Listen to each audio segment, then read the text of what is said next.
Thank you. I'm Alfonso Chieng Omolo. I am a Kenyan teacher of science, chemistry and biology for over 12 years of experience. I've gained a lot of skills which ranges from being an active listener to effective communicator, which is very important for classroom instruction. I am a good collaborator and work well with my team members and members of my department to effectively deliver on our objectives. I'm also a good ICT integrator, which allows me to create very fun, exciting, and lovely lessons.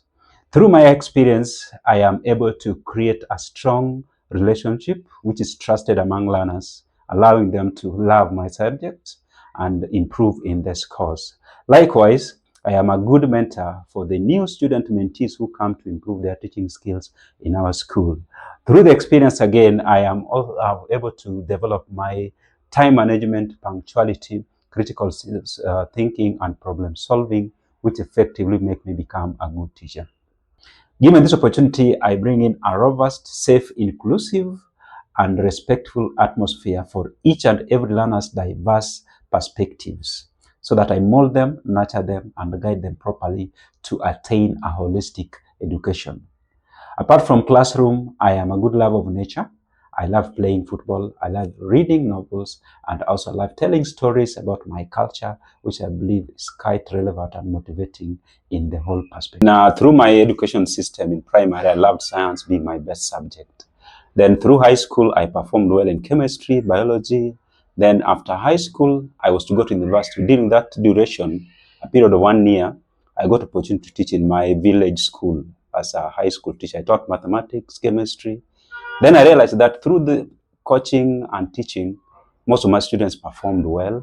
I got the highest performance, and I realized that, I can become a very good teacher. So this laid a foundation for my course. When I went to the university, I settled for education as my subject best interest. And apart from being a chemistry and a biology teacher, I am a coach in football and badminton. I'm also a trainer in chess. Likewise, I am a club patron to Science and Engineering Fair, where we engage girls, mentor them so that they can participate and pick career-related courses in STEM. Lately, we've been working in a collaboration with the University of Nairobi and Zeiss Company to conduct a research on the effect of climate change and pollution within the city. And we have been carrying out various experiments and practicals using various machines and technology which are currently underway and will conclude in the near future. I've taught science in middle school for students ages between 12 to 14. Currently, I'm teaching biology and chemistry in senior school for a group of students aged between 14 to 19. In preparation for a lesson, the first thing I would like to check on the curriculum objective of that lesson. Likewise, I'll have to look at the skill set which the learners will have to gain during the lesson plan and settle on the method which I would like to use, if it is investigation, inquiry, experiment, or through differentiated learning approach. Then I'll proceed to assemble the apparatus required. If it's a microscope, it's a projector, it's a laboratory equipment that they will have. Then lastly, I'll look at how do I assess the learning process through formative use of worksheets or problem centers. My lesson plan will include introduction, where then I recap on the previous work, which is captivating. Then I engage learners by giving instructions, then allow them explore either through group activities, discussion, explanation, or gaming, role-playing. Then later I will evaluate through presentation, individual scores, and lastly we review and reflect on what we've learned. One of the learning strategies I use in my class is inquiry-based learning, where I present an open-ended experiment to learners. Then learners work in groups or individually. They do experiment, they explore on their own, record data, and present data as a group. From there we discuss. The second strategy I like using most is differentiated learning, where I present a video in terms of audiovisual projection or virtual labs. They can also work in terms of scaffolding, taking questions, presenting them in a series of increasing strength. Then later we can discuss as a group, or learners can present their finding. The other method is a project or a fair, where each learner have to conduct a project through the whole year. If you come to my class, Actually, we see the learners are actively engaged, either filling worksheets, they're solving problems at one point, discussing groups, or they are actively engaged in performing, gaming, taking roles, answering questions, and also asking questions in the whole manner that the class is a learner-centered approach. Sorry. I use both formative and summative assessment. Formative assessment is where, through the learning process, we ask question and answer. I check how learners can manipulate skills, how they can manipulate apparatus, thermometers, how they can use weighing balance, etc. Then, in the same process, we engage through reflection, where by the end of the lesson, I evaluate and award scores in a particular range. The second one is summative assessment, which we do twice in a term, where in the middle of the term, learners do assessment, mark. Then at the end of the term, also we do assessment, mark, give feedback to a parent for communication purposes. I use a lot of technology in my lesson by incorporating AI in my research, averaging and also evaluating data for students. I get to learn weaknesses and areas to improve in my next lesson. I use projectors, smartphones, and desktop to project my audiovisual images for learning and learners to become more engaged.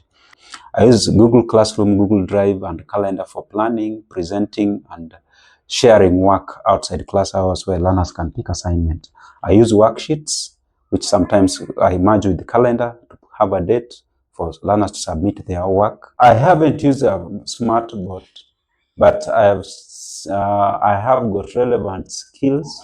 To ensure that I capture the attention of all learners, I use relevant and learner-centered strategies. I also walk around in class and monitor what learners are doing. For a noisy or inattentive student, I'll have to walk around close to them and firmly tell them, thank you for keeping quiet.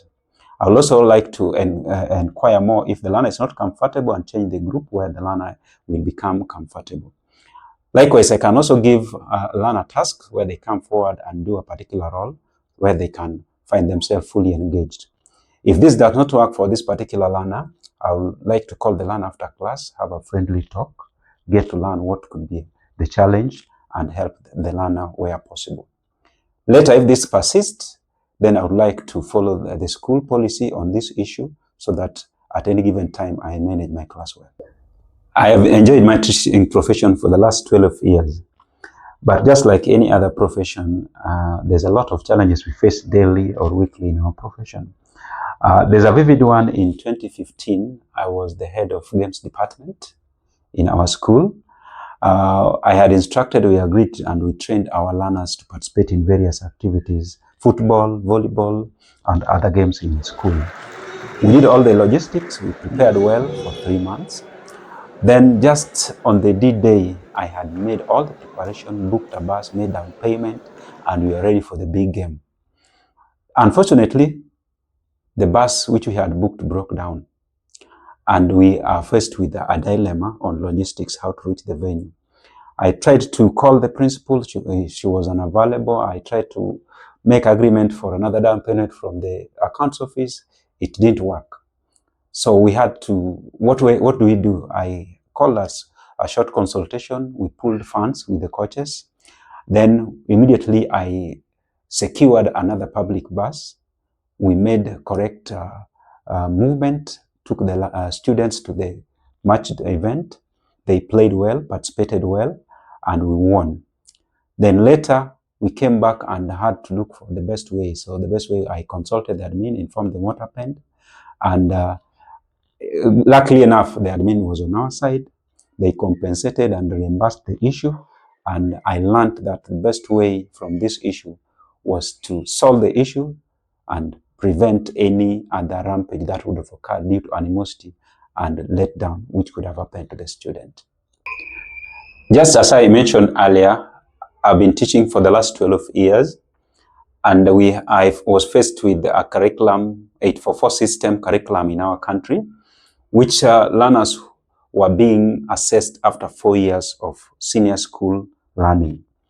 The assessment required a skill set of mostly memorizing and applying knowledge, but majorly towards the end of 4 years, which marked a very important exam in their life. Since 2018, we have been having a paradigm shift to competency-based learning system, where learners' skill set and evaluation is based on what the learner can do, and the skills like critical thinking, problem solving, hands-on, what the learner can execute and manipulate became a key role in our planning and teaching methods. I embraced this kind of system. I included my formative assessment together with summative and molded learners to become well equipped in their skills, to a point where I became appointed the lead in competency-based curriculum teacher in our school, and I had to mentor more teachers to embrace it up to this moment. This indicates that I'm a person who could easily adapt and change my teaching strategy depending on the needs of the learners.